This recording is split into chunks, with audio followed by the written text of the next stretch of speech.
নমস্কার বন্ধুরা, কেমন আছেন সবাই? প্রিয় রান্নাঘরে সকলকে স্বাগত জানাই। আজকের রেসিপি নিরামিষ সয়াবিনের তরকারি।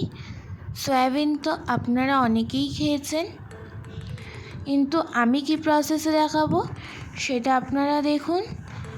আশা করি রেসিপিটি খুবই পছন্দ হবে। সয়াবিন বানানোর জন্যে প্রথমে কড়াইতে জল দিয়ে তারপর ওর মধ্যে 2 চামচ নুন দিয়েছি।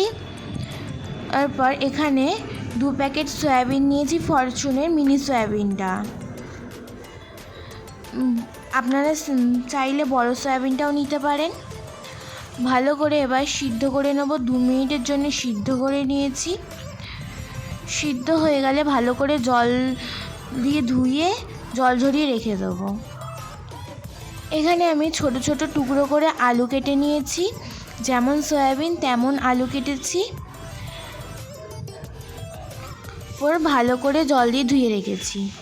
এবার একটা কড়াইতে সর্ষের তেল দেব, দিয়ে ভালো করে গরম করে আলুগুলোকে দিয়ে নাড়াচাড়া করে নেব।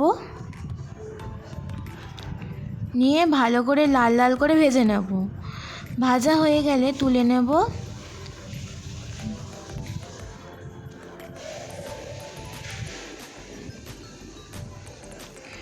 এবার ওই কড়াই থেকে খানিকটা তেল তুলে ওর মধ্যে দেব সব সয়াবিনগুলো হালকা করে ভেজে নেব।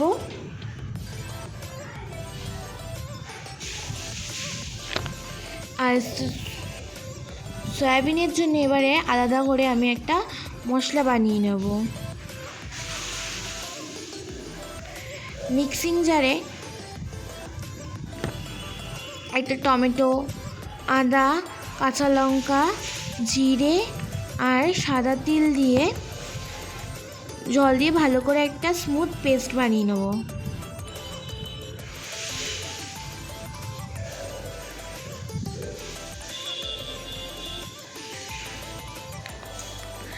পেস্ট হয়ে গেলে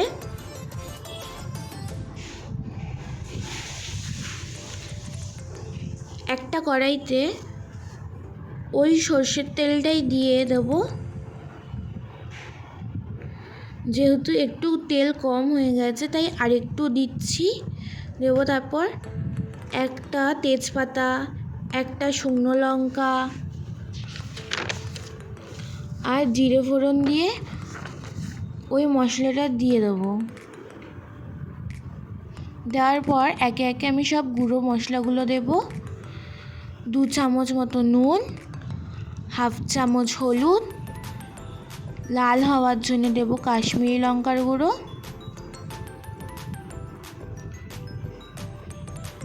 গোলমরিচ। নিরামিষ যেহেতু চিনি তো দিতেই হবে। এবার ভালো করে নাড়াচাড়া করে নেব।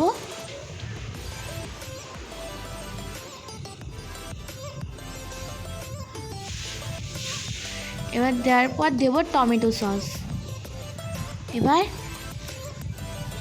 অল্প অল্প জল দিয়ে ভালো করে কষিয়ে নেব।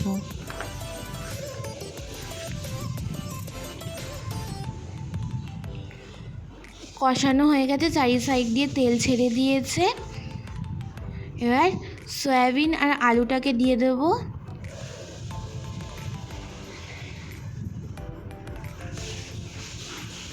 দিয়ে আবারও জল দিয়ে দিয়ে কষাবো।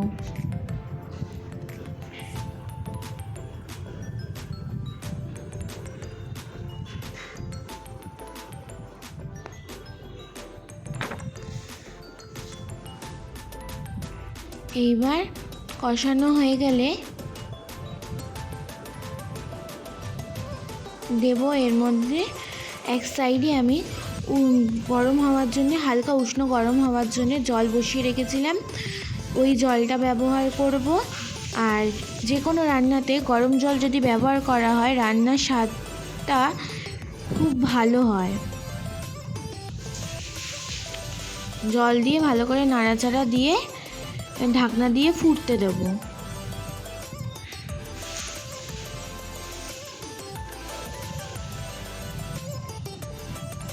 ঝোলটা ফুটে গেছে, এখনও আলু সিদ্ধ হয়নি, তাই আরেকটু রাখবো, আবারও ঢাকনা দিয়ে আরেকটু রাখবো যাতে আলুটা সিদ্ধ হয়ে যায়।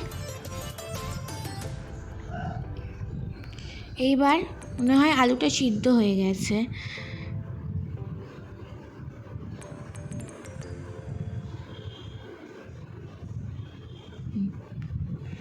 এবার গরম মশলা দেব, এটা হোমমেড গরম মশলা। আপনারা যদি রেসিপি চান আমি দিয়ে দেবো, রেসিপিটা কমেন্ট বক্সে জানাবেন। দিয়ে এবার লাস্টে দেব ঘি।